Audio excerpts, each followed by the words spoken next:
আসসালামু আলাইকুম। আজকে আমরা এন্টারের কয়েকটা কাজ দেখব।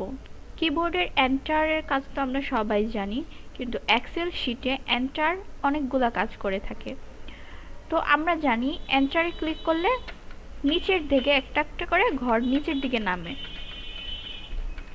কিন্তু যখন আমরা শিফটে চাপ দিয়ে ধরে এন্টারে ক্লিক করি তখন কি হয় দেখেন, মানে ঘরটা উপরের দিকে যায়।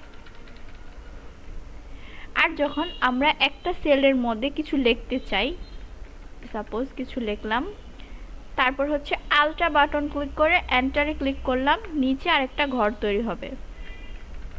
আবার কিছু লিখলাম, আলট্রা বাটন ধরে এন্টারে ক্লিক করলাম, নিচে আরেকটা লাইনের জন্য জায়গা তৈরি হলো।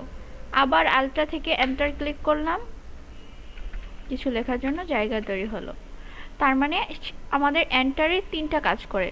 ফার্স্ট অফ অল, এন্টারে যদি আমরা ক্লিক করি তাহলে সেটা নিচের দিকে যেতে থাকে। দ্বিতীয়ত, শিফট ধরে এন্টারে ক্লিক করলে এটা উপরের দিকে যেতে থাকে। এবং তৃতীয়ত,